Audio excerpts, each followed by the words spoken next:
Aqui no Brasil temos inúmeros problemas que precisam ser resolvidos. Foi colocada uma lei que bania o uso do mercúrio em algumas baterias dessas de relógio, pilhas, né? E, mas ainda existem materiais, parece que ainda existem materiais que utilizam mercúrio. Inclusive você encontra muitas dessas baterias jogadas no chão. Devemos fazer um estudo para saber se de fato foram substituídos os elementos de dentro dessas baterias, que eu acho que não foram. Nós já passamos pela época da transformação das telhas de amianto, né? As telhas que você vê hoje em dia, que parecem com as telhas de amianto, não são mais feitas de amianto, tá? Apesar da aparência delas, somente as caixas d'água e telhas antigas que são de amianto.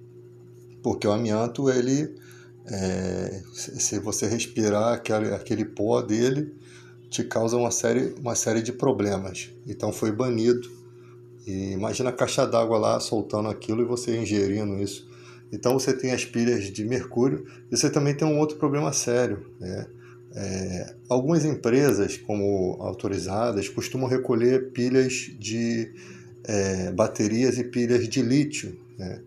E as baterias específicas de tablet e de alguns notebooks, elas são mal, como é que eu posso dizer, o armazenamento dela é muito fraco.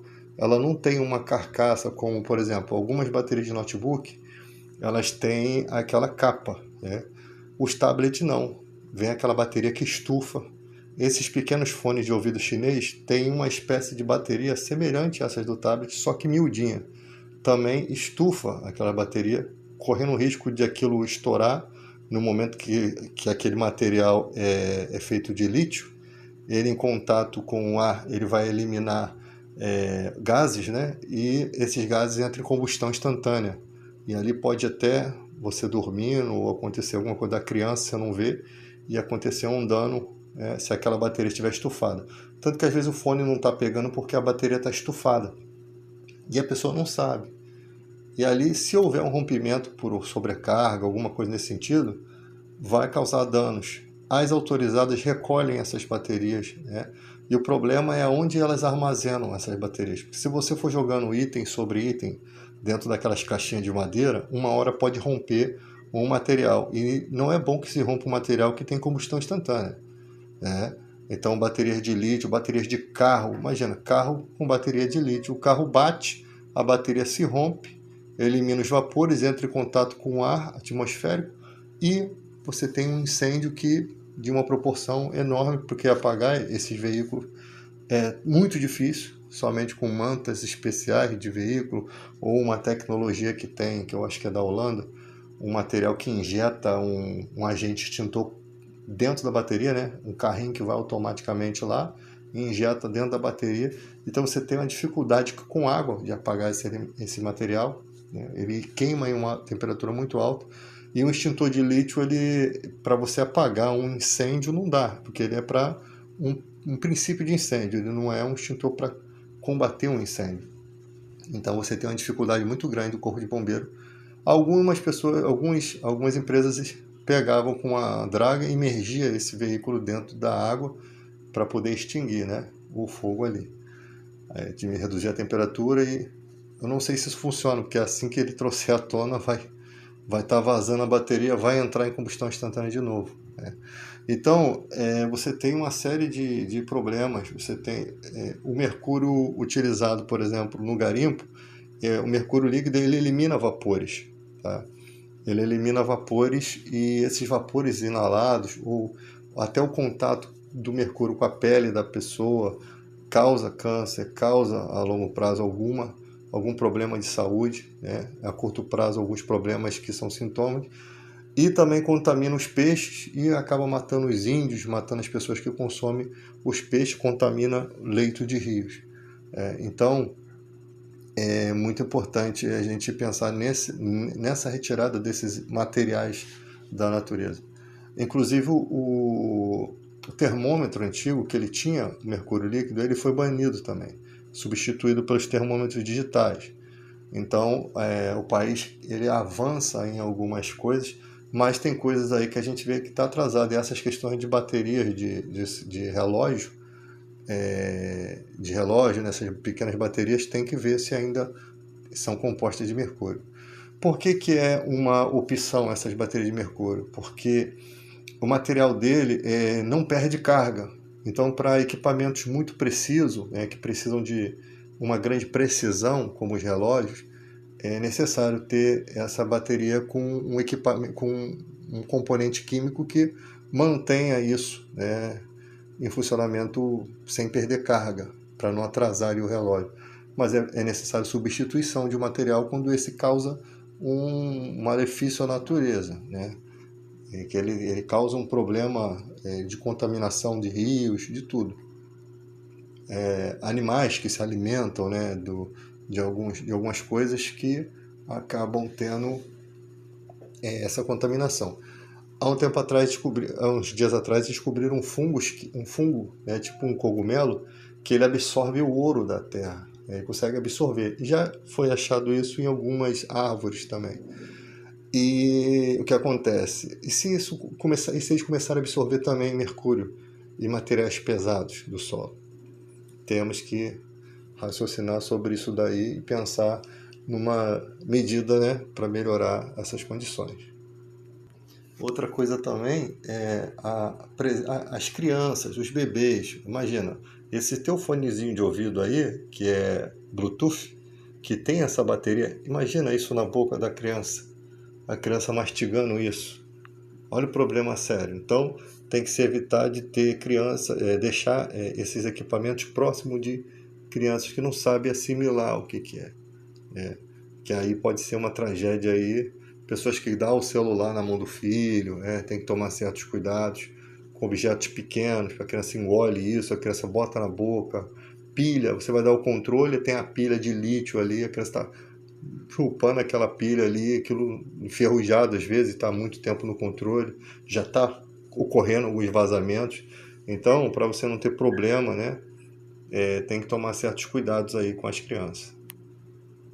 Depois, quem quiser também pode pegar outro estudo, um estudo muito interessante sobre os meteoros, né? Inclusive aqui em Goiás, e na divisa ali do Mato Grosso e Goiás, aconteceu um fenômeno antes da era dos dinossauros que dizimou 60% dos animais, 80% da vegetação, né? E muita gente não sabe que isso aconteceu no Brasil. Então você tem muitos impactos de meteoros que são histórias boas de se contar para a gente se localizar na história, né? Porque esses impactos eles destruíram parte do planeta, tá? E um desses impactos aconteceu aqui no Brasil, nessas cidades aí. Muita gente não sabia disso. E você sabe pela extensão que tem esse buraco, né, que esse meteoro abriu, e os materiais que são lançados, né? Quando o meteoro cai, ele estoura no solo, afunda, né? Ele, além de liberar o material dele no solo, ele também desencadeia uma série de coisas, né? Inclusive, não foi nem o impacto desse meteoro aqui no Brasil que causou a extinção de boa parte dos animais. Foi a questão de vazarem petróleo, gases, essa revirada desse material que o impacto causa faz subir para a atmosfera esses gases e vem ali matando as criaturas, né? Além do impacto tem toda essa contaminação. Então, por isso que não chegou a extinguir todos os animais. E como se descobre isso? Você tem a lógica, tipo assim, você tem os animais que nós temos hoje, eles têm ancestrais, né? Eles têm animais que deram origem lá no início. São tudo feito conforme a Bíblia diz, segundo a sua espécie. Só que você encontra espécies que só existem nos fósseis.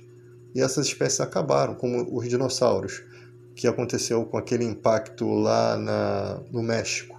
Né? Um impacto que abriu uma cratera de 170 quilômetros de abertura, né? De diâmetro. Você tem impactos de 300 quilômetros, esse de 170 cabe a cidade de São Paulo inteira, só nesse buraco, E os vestígios que esse material deixou, e também o material do solo que suspendeu, né, para a Terra, porque um impacto dessa magnitude ele vai afundar o solo e vai tirar todos os elementos que estiverem naquele lugar, né? Na África, por exemplo, muitos diamantes, né, vieram do impacto, ele acabou jogando para cima. Materiais que levaria muito processo de escavação para poder achar, o meteoro jogou para cima. E a velocidade que ele entra na nossa atmosfera, 25 km por segundo, e o tamanho dele impede que a nossa atmosfera consuma ele. Então você tem aí atualmente pequenos impactos de meteoro de 17 metros, como aconteceu na Rússia. Esses são de quilômetros, 10 quilômetros de tamanho. Imagina um bichão desse impactando o solo da Terra.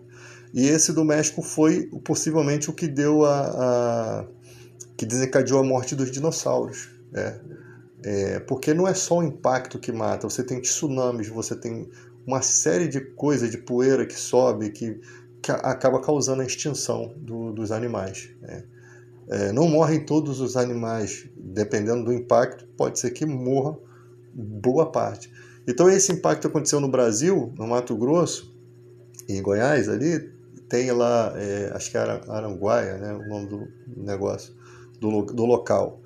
Ele foi antes da época do dinossauro, então ele causou a morte de muitas espécies que você não vai encontrar hoje. Essas espécies morreram. Então, aí os estudiosos vão lá verificar, eles verificaram um pássaro, né? E descobriram que aquele pássaro ele tem um ancestral, mas que não se encaixa no ancestral dos achados. Por quê? Porque o impacto matou toda aquela cadeia que tinha e que sobreviveu uma certa espécie e a outra acabou sendo dizimada.